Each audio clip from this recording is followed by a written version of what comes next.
নমস্কার বন্ধুরা, আপনাদের আরও একবার স্বাগত জানাই পাবলিক ভিউ কলকাতাতে। বন্ধুরা, এই ভিডিওতে আইএসএল ইন্ডিয়ান ফুটবল নিয়ে কিছু গুরুত্বপূর্ণ আপডেট দেবো, ক্লাব বিশ্বকাপ নিয়েও আপডেট দেওয়ার আছে এবং আরও কিছু গুরুত্বপূর্ণ আপডেট দেওয়ার আছে।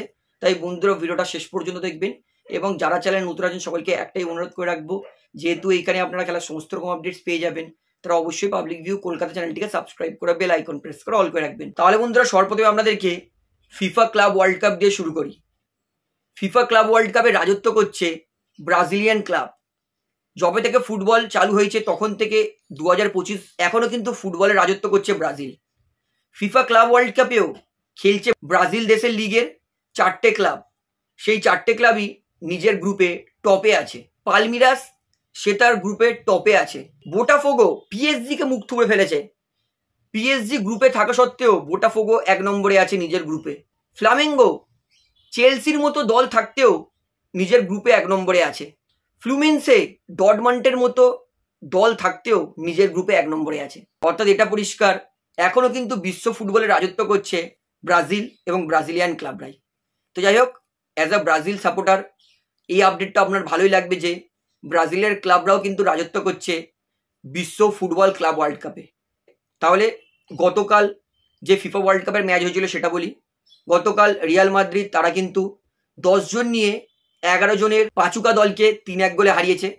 শুরুতেই 5 মিনিটে রিয়াল মাদ্রিদের সেন্টার ব্যাক অ্যাসেন্সিও তিনি কিন্তু রেড কার্ড খেয়ে গেছিলেন।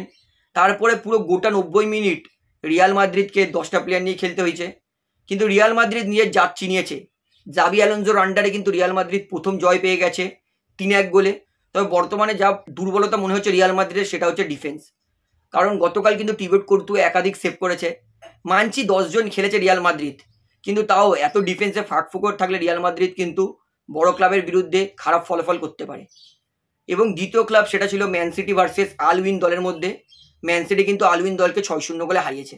তাহলে বন্ধুরা সর্বপ্রথমে বলি, এএফসির হিপোক্রেসি, এএফসির দোগলাপনামি পুরো বিশ্ব দেখে নিল।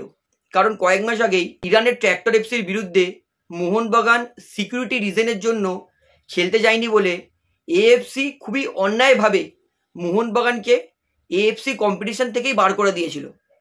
কিন্তু তার কিছুদিন পরেই রোনাল্ডোর আল নাসারের দলের বিরুদ্ধে ইরানের ক্লাবের ম্যাচ ছিল, সেটা তারা পোস্টপোন করে দিয়েছিল। এমনকি কিছুদিনের পরেই ট্র্যাক্টর এফসি আর রবসানেরও যে ম্যাচটা ছিল সেটাও দুবাই খেলা হয়েছিল।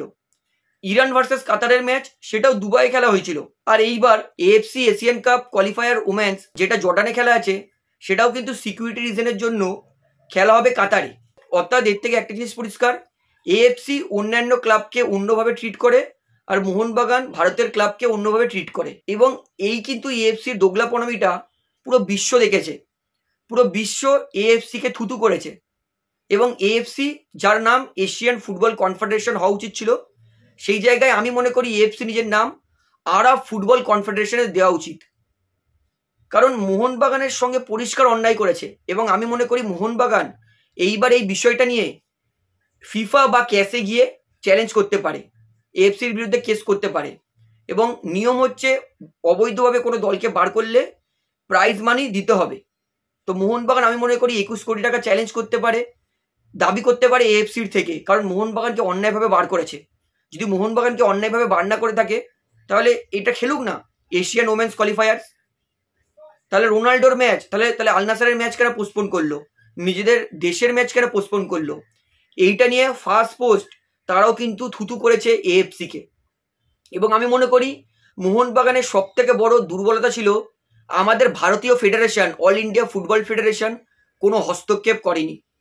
যদি এআইএফএ যদি এই ম্যাটারে হস্তক্ষেপ করতো, মোহনবাগানের পাশে আসতো, মোহনবাগানকে অন্যায়ভাবে বার করতে পারতো না এএফসি।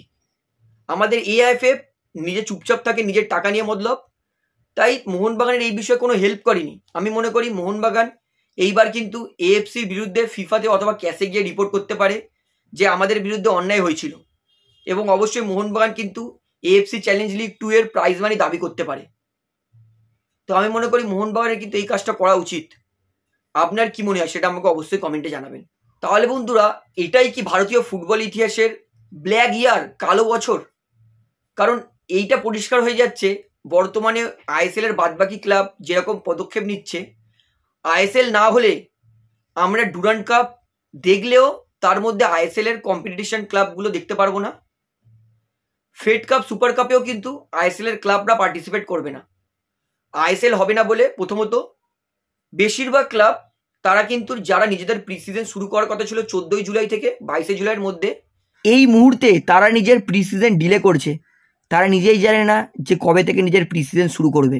তার মানে আইএসএল খেলা হবে না, তার জন্য আইএসএল এর টপ ক্লাবগুলো তারা প্রি সিজনই শুরু করছে না। মানে প্রি সিজন আমরা জানি যে আইএসএল খেলার মিনিমাম 2 মাস আগে প্রি সিজন করে, এবং ডুরান্ড কাপ খেলার 2 সপ্তাহ আগে দিয়ে মানুষ প্রি সিজন করে।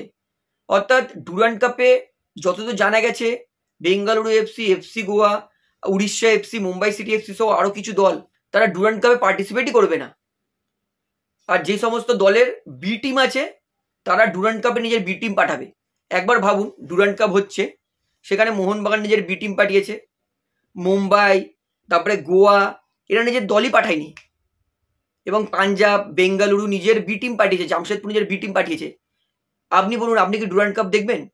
আমি হয়তো দেখবো, কারণ আমি কাজ হচ্ছে আপনাদেরকে রিপোর্ট শেয়ার করা, কিন্তু যেই একটা মানে ক্রেজ থাকে ডুরান্ড কাপের, সেই ক্রেজটা হবে না। ডুরান্ড কাপের পরেই কি সুপার কাপ। ডুরান্ড কাপেই যদি মানুষ মানে 22 জুলাই সুপার কাপ শুরু হবে আপনার 1 সেপ্টেম্বর থেকে। তো এবার ধরে চলুন, যদি 22 জুলাই প্রি সিজন করার ছিল সেটাই যদি না করে, তাহলে সুপার কাপ অথবা ফেড কাপ খেলবে কি করে? মানে আইএসএল না হলে এইটুকুনি কনফার্ম, আইএসএল এর টপ ক্লাবগুলো সুপার কাপ এবং ফেড কাপ সেখানেও কিন্তু পার্টিসিপেট করবে না। আর বেছে রইল কি আইএসএল তো হচ্ছে না। অর্থাৎ সামনের সিজন মানে এই বছর আইএসএল এর টপ ক্লাবগুলো কম্পিটিশন খেলবেই না, কারণ আইএসএল এর টপ ক্লাবগুলোর জন্য 3টে টুর্নামেন্ট আছে, একটা হচ্ছে ডুরান্ড কাপ, সুপার কাপ আর আইএসএল। তার মধ্যে যদি আইএসএল না হয় তাহলে ডুরান্ড কাপও খেলবে না, সুপার কাপও খেলবে না, তাহলে আইএসএল এর টপ ক্লাব, টপ প্লেয়ারগুলো এই সিজন বসেই থাকবে। এবং যে সমস্ত দলের নিজের বি টিম আছে, জুনিয়র টিম আছে, তারা নিজের বি টিম, জুনিয়র টিম পাঠাবে। একটা 26টা প্লেয়ারকে নিজের দেশ থেকে আনার জন্য টিকিট খরচাও তো লাগে, তাদেরকে প্র্যাকটিস করাবে, তার জন্য মাঠ খরচা লাগবে, হোটেল খরচা, তাদেরকে খাওয়াবে, তাদের ট্রাভেল খরচা। আইএসএল না হলে কোনো ক্লাব এই খরচাগুলো করতেই চাইবে না, টাকা পাবে কি করে? কেউ তো নিজের গ্যাট থেকে অত টাকা দেবে না, স্পন্সারই করবে না। স্পন্সার বলে তোমরা তো আইএসএলই খেলছো না, তাহলে স্পন্সার কি করে করবো? তো এই জন্যই বলছি, যদি আইএসএল না হয় এই বছর, তাহলে এই বছরটাই হতে পারে ভারতীয় ফুটবল ইতিহাসের ডার্ক, কালো বছর। কারণ আইএসএল যদি না হয়, এটাই কিন্তু বাস্তবতা, বাদ বাকি টুর্নামেন্ট সিনিয়র ফুটবল হবে না। এবং আমরা কিন্তু একমাত্র আইএসএল থেকেই মানে সুপার কাপ, ডুরান্ড কাপ থেকেই এন্টারটেনমেন্টটা হই, কারণ আমাদের ভারতীয় ফুটবলের অবস্থা যাচ্ছে তাই, এটা মানতে হবে। তাই super cup, Durand cup, ISL দেখেই কিন্তু আমরা আনন্দিত হই। তো আইএসএল যদি না হয় তাহলে কিন্তু কোনো টুর্নামেন্টই হবে না। এবং আমি তো আপনাদেরকে পুরো ডিটেলস এমআরএ, এআইএফএফ, এফএসডিএল এর মধ্যে কি চলছে এমআরএ নিয়ে সমস্ত তো পুরো ডিটেলসে জানিয়েছি। আমি এইটুকুনি বুক ঠুকে বলতে পারি, যদি আপনারা আমার ভিডিও পুরো ডিটেলসে দেখেন, মানে এর আগে যে 2টো ভিডিও বানিয়েছিলাম আইএসএল হবে কি হবে না নিয়ে, এমআরএ নিয়ে, আপনি আর অন্য কোথাও আপনাকে দেখতে হবে না, কারণ আমি পুরো ডিটেলস নিয়ে আপনাদেরকে বুঝিয়ে বলেছি। এবং বর্তমান পরিস্থিতিও কিন্তু একই রকমই যাচ্ছে। এআইএফএফ এর নিজের 50 কোটি টাকা নিয়ে মতলব, মানে আমার 50 কোটি টাকা আমাকে দিয়ে দাও, বাদ বাকি আইএসএল ক্লাবরা ক্ষতিপূরণ বড় করুক, মানে ক্ষতিপূরণ বহন করুক, যাই হোক আমাদের কোনো যায় আসে না, 50 কোটি টাকা দাও, আমি এমআরএতে সই করে নেবো।